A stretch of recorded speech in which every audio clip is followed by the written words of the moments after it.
My mom, one of her, in addition to the YWCA, her other activism was Bread for the World, where we about 4 times a year collect letters, in addition to dollars, collect letters to members of Congress advocating anti-hunger issues. So Tanya, thank you. Thank you. When I see Bread for the World, I talk about my mother. So anyway, thank you. Thanks to Chair Wyden and the work he does on the Finance Committee for Kids, and Chair Murray and the work she does on the Health, Education, Labor, Pension Committee for Kids. 2 absolute stalwart, active Democratic senators who are making a difference in people's lives. Mary Novak with Network Catholic Social Justice, Rabbi Pesner, Galen Carey with the Association of Evangelicals, Reverend Taylor with Sojourners, and the many religious groups who are joining us today. We're here as people of faith who strive to live that faith and put our values into practice to better serve the public. That's what Build Back Better is all about.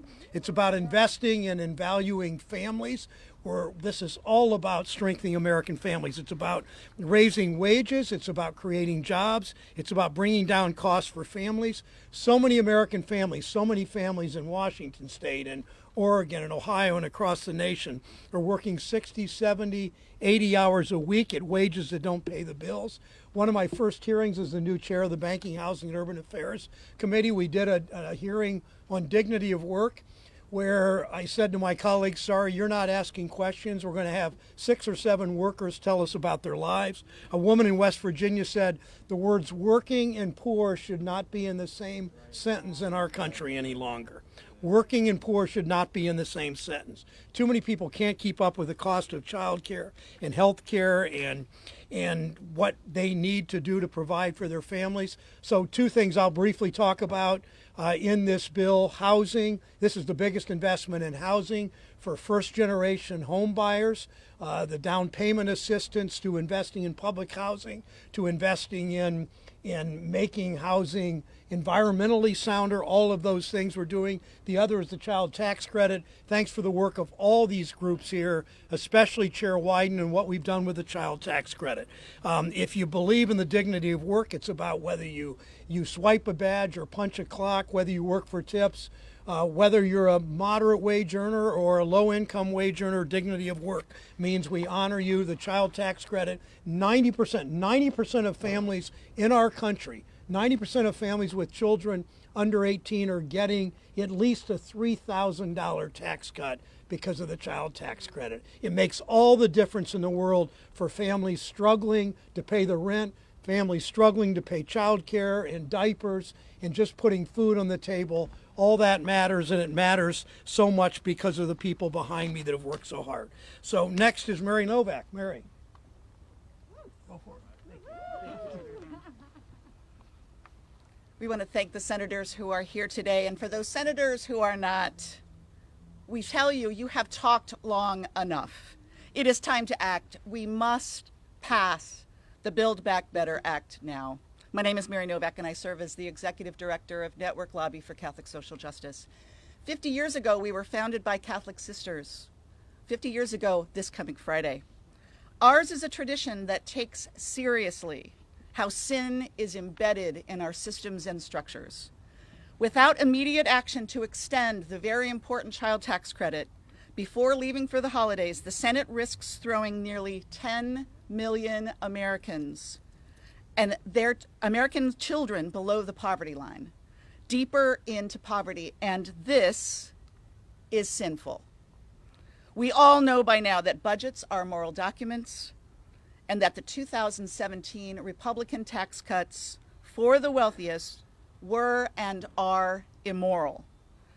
Today, you are hearing a lot about what we can do by passing the Build Back Better Act, and I'm here to tell you that we can afford it. We have a tax code that benefits the ultra wealthy. We have a tax code that benefits no one except the wealthy. We need a tax code that represents and supports everyone. Congress must create a tax code that benefits those beyond the wealthiest so that they can pay their fair share, and Build Back Better can do just that. The American dream is really the American illusion of fairness. And this illusion hides the reality that we have a tax system that provides trillions of dollars in benefits to the wealthiest in our nation while leaving the rest of us behind. We must shed this illusion. We must shed this illusion of fairness and see the tax code for what it is now, a tool used to protect white wealth for generations. When we finally admit that poverty is a policy choice, we can then be clear that our policymakers can make different choices. And when we do this, we will be able to see that we really do have enough to go around. For decades, Congress has cut taxes for billionaires and corporations while slashing programs to reduce poverty. These times call for us to raise revenue to create programs that serve us all. Black, Latinx, Asian American and Pacific Islanders, Native American and white folks alike, we have a shared destiny. And when one of us is suffering, we all suffer. We can do this. There is enough to go around. We must pass Build Back Better. It is for all of us. It is for the common good. Please welcome Senator Patty Murray. Mary, thank you so much, and thank you to Senator Brown, and thanks to all of the faith leaders who are here as well, and my colleague Senator Ryan. Thank you to everybody for your commitment to working families across our country and for your partnership in getting the Build Back Better plan across the finish line. For parents across the country, childcare is unaffordable, it is unavailable, and it is absolutely essential. As any parent knows, you cannot go to work if you don't have any options to make sure your kids are taken care of. Yet childcare costs more today than many families pay for rent or mortgage or even college tuition. But even for those who can afford it, many cannot find it. Nearly half of families nationwide don't have enough child care providers in their own communities. And as we know, the pandemic made it even harder to find child care by forcing many providers to close their doors. Even as child care providers now try to reopen, child care workers are struggling to make ends meet. Fixing this is make or break for families across our country and for our economy. That is exactly why Build Back Better includes historic investments to lower families' child care costs, help states invest in opening new child care providers, raise wages for early childhood workforce, and adds more child care openings. Under our bill, working parents will have way more options and pay way less to send their child to a high-quality child care provider that they choose. Same with pre-K. Parents of 3- and 4-year-olds will have more options to send their kids to quality preschool for free. And that includes options from our faith-based providers. Families across our country from all faiths rely on religious providers and family-based providers for child care, which is why Build Back Better makes sure faith-based providers are eligible. Under our plan, faith-based child care providers can participate in the program in the same way that all providers do and continue to serve their communities and care for our kids. I've heard from so many parents across the country who are so tired of asking, can I choose the provider I actually like, or do I have to go with this cheaper one because I can't afford the one I like? Or is it worth me going back to work if I have to pay as much for rent or mortgage or college tuition to send my child to a provider I trust? Or how long am I going to be on this wait list? And what do I do in the meantime? And I've heard from religious child care providers and faith leaders that are urging us to get this done so they can better support their communities. Because that is what Build Back Better is all about. Getting parents the support they need to get back to work and making sure our kids are getting quality care. This is critical to our families, to our businesses, and it's critical for rebuilding our country stronger and fairer. And Democrats are going to make sure that we get this done. So thank you all for being here, and I am proud to introduce to you Rabbi Jonah Pesner. He's the director of the Religious Action Center of Reformed Judaism.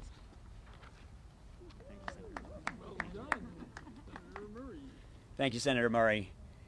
The prophet Isaiah famously enjoined upon us to learn to do good, to pursue justice, and to relieve oppression. Build Back Better affords us the opportunity finally to, as a nation, learn how we can do good, how we can create a system of justice, and in so doing, relieve the abject suffering and oppression of the most needy among us. I am Rabbi Jonah Pesner, director of the Religious Action Center of Reformed Judaism, the largest and most diverse denomination in Jewish life, and here to share with you what you already know. The COVID-19 pandemic has exposed and exacerbated deep-rooted economic and racial injustice in American society. Millions of people are experiencing economic insecurity, facing the threat of climate change devastation daily, with families of color and marginalized communities suffering the most. To ameliorate these burdens and address the structural inequities that long preceded this pandemic, the Senate must urgently pass the Build Back Better Act. This is a historic package that will result in investments in economic security, health care, and environmental justice. We are commanded not to harden our hearts and shut our hands against our kin. We are inspired, then, to help families and workers live with security, dignity, and opportunity. Proverbs teaches us to speak out, judge wisely, and stand with the poor. Build Back Better helps us actually stand with the poor in the historic investment in affordable housing, anti-hunger provisions, and helping ensure that everyone has a roof over their head and the nutrition that they need. Congress must invest in children and families through affordable child care and paid family leave. No one should have to choose between their health, their family, and a paycheck. Expanding the child tax credit is essential to keep children, especially children of color, out of poverty. The last expanded monthly child tax credit arrives today, December 15th. If the bill does not pass by the end of the year, we risk throwing nearly 10 million children back below the poverty line in 2022. But we are here to speak out, to do justice, and stand with the poor. And the enduring legacy of slavery for more than 400 years of systemic racism has created significant racial health care disparities as communities of color are disproportionately impacted by COVID-19 and chronic health conditions, infant mortality, and barriers to care. Congress must address the maternal mortality crisis that disproportionately affects women of color and close the Medicaid coverage gap to provide insurance to the 2.2 million low-income people in 12 states that have failed to expand Medicare. And finally, we are commanded in Genesis to steward and tend this sacred earth that were given to us as a gift. The U.S. must combat climate change and address the disproportionate effects of environmental harm on communities of color and low-income communities. Investments in clean energy and green job creations will aid in our recovery from the dual devastation brought by COVID-19 and the climate crisis. We are all responsible for stewarding this earth. And so we end in the spirit of Isaiah with our moral duty clear to us that we are to finally learn how to do good in this country and pursue a system of laws and policies that will enable justice to prevail and relieve the oppression of the most vulnerable as we pass the Build Better Act. And now, someone else deeply rooted in the Jewish social justice values of Tikkun HaOlam, world repair, Senator Ron Wyden. Rabbi, thank you. And that was how I was going to start. It is wonderful that Senator Brown has brought everybody together this way. I mean, we are a country of different faiths. We're a country of mutual respect. And when I was walking out here with Senator Brown, I said to myself, we're going to be in the Tikkun Olam business. Yes. That's what the Jewish faith is all about, is protecting the world. And I'm so glad that Senator Brown has organized this effort. For those of you who may not know, Senator Brown has been the leader in terms of assembling the coalition for the child tax credit. he and Michael Bennett of Colorado deserve enormous credit for standing for the proposition that a country as rich and good and strong as ours can say that vulnerable families, kids and their parents trying to buy shoes, as I hear from parents in my part of the world, they count too. And my background is working with the elderly as director of the Gray Panthers. And to me, because of the work that Senator Brown and Senator Bennett, my colleagues, have done, we're on board developing the process in this country to make sure that, just as we said with seniors and Medicare, that the government has a special relationship, a special bond with the elderly. That's what Senator Brown has helped launch in this country. And we are going to stay at this until we establish that kind of bond between the government and vulnerable kids and vulnerable families. And apropos of taxes, I'll just give you one thought. Just think about the prospect this year of billionaires, many of them continuing to pay little or no taxes because they don't take a wage, so they're able to avoid taxes, and the possibility that some in Congress may want to keep kids from getting the child tax credit after the last payment of today. And I just want you to know, as chairman of the Senate Finance Committee, I am going to be working very closely with Senator Brown and all our colleagues to pull out all the stops, to look at all of the ideas and strategies as we push for Build Back Better, to make sure that those benefits, the child tax credit benefits, go out in an uninterrupted fashion. Finally, with respect to one preliminary, before we get to prescriptions, let me just say, did we lose Senator Murray? All right. Senator Murray was for the child care benefits before anybody knew about it. And you should know that that leadership has got us to the point when we're on the cusp of being able to significantly increase child care opportunities in our country. So let me talk, for example, about the prescription drug part of all of this. What this is about is, as Senator Brown often says, who are you for? Are you for Big Pharma that has resisted negotiation on behalf of 50 million seniors who feel like they're getting mugged at the pharmacy counter? Or are you for those seniors who are trying to afford their cancer medicine or their arthritis medicine or other kinds of essential medicines? You know who Senator Brown and Senator Murray and I and Senate Democrats are for. We're for those seniors who all over this country for the last few years, and you hear the stories, are cutting up their pills because they can't afford them. They're avoiding taking their pills. They're saying, you know, maybe I'm going to cut back on a meal in order to afford my medicine.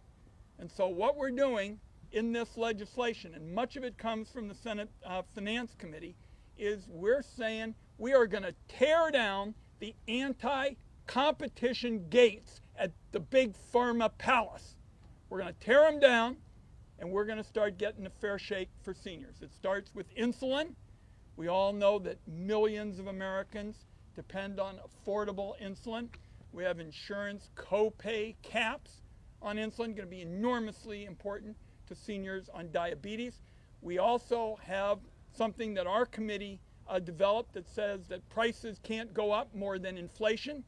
The Big Pharma companies have been fighting this like crazy because last year many of their drugs went up higher than inflation. We also have an out-of-pocket annual cap, which is really going to provide a lot of relief, because when seniors have big expenses all year long, they got to have some chance to figure out how to make ends meet.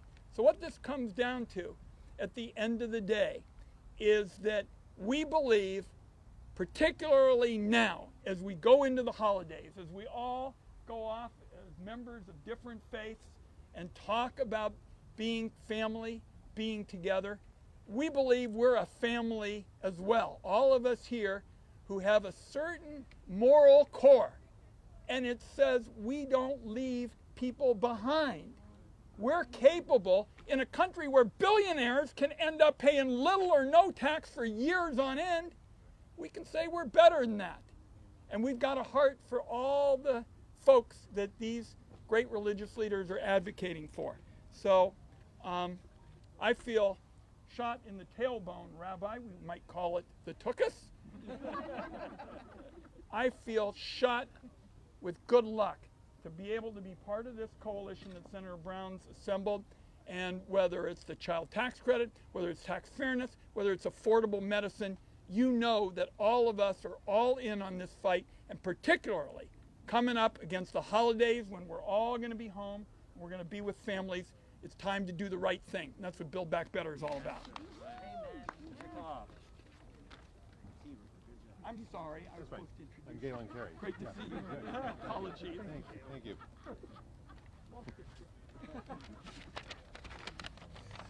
Well, thank you, Senator Wyden, and thank you especially Senator Brown for your leadership. I'm Galen Carey, Vice President for Government Relations with the National Association of Evangelicals. We're the largest and most diverse network of evangelical Christian denominations, churches, schools, charities, and ministries.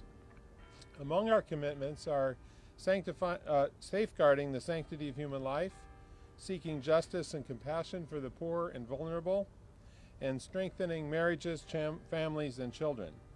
I'm speaking today in support of the child tax credit, which I believe helps us to advance each of these three commitments. Children and families are fundamental to God's plan for a flourishing humanity. Our nation's tax code has long recognized the important contribution and investment that parents make in raising the next generation.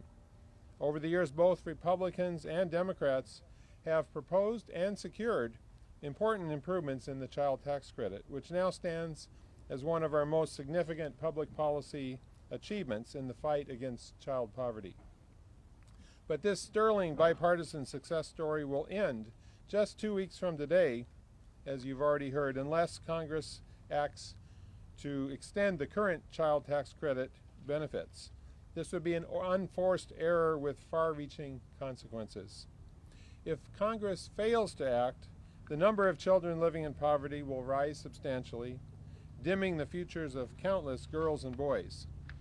We know that children whose basic needs are met grow up healthier, do better in school, and are less likely to live in poverty as adults.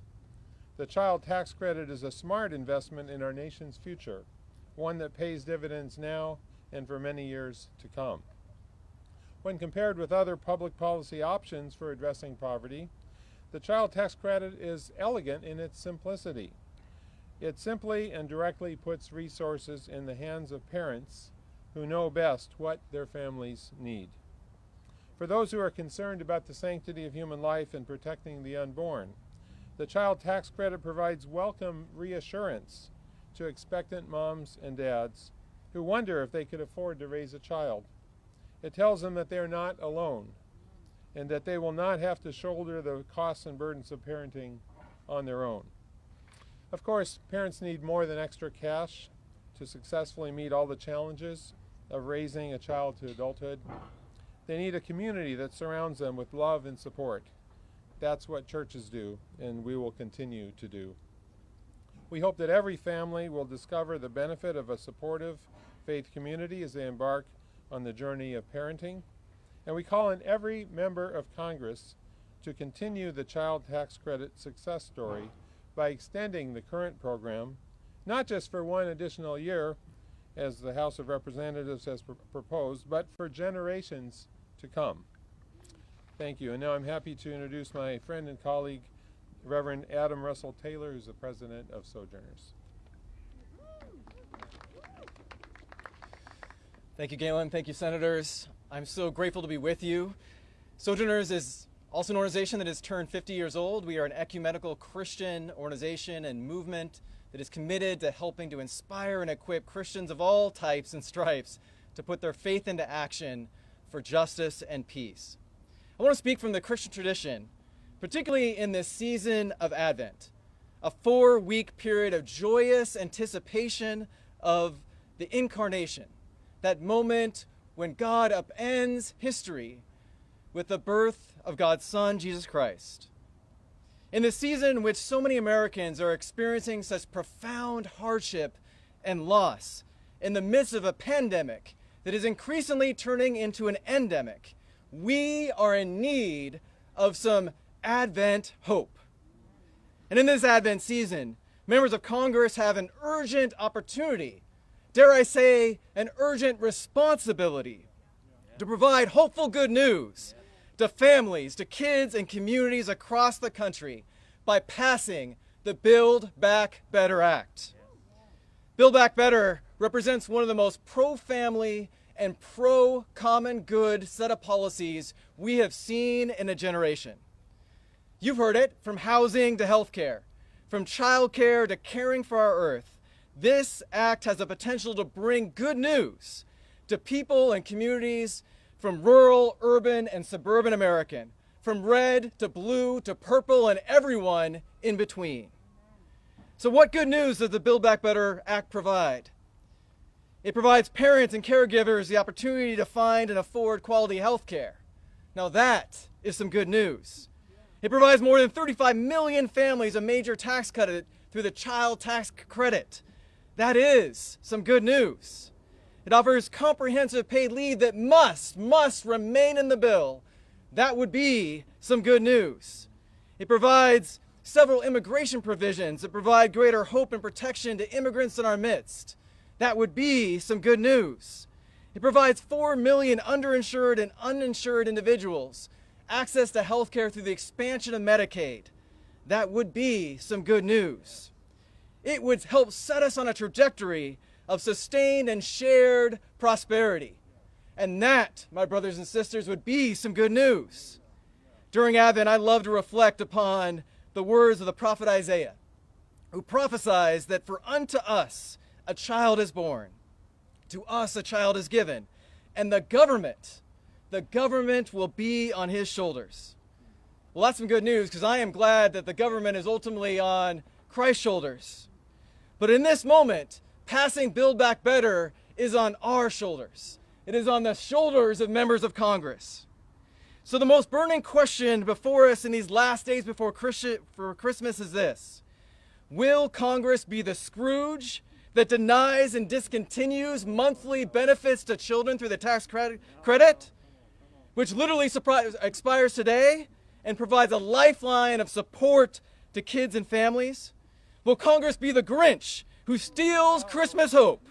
Or will you be the ones who spread and multiply hope across this land by passing the Build Back Better Act? Together, let's pass this act and choose hope. Let us spread good news. I've got a markup. Ron is going to take questions with all the people of faith. And Senator Brown, the leader of our coalition, big round of applause.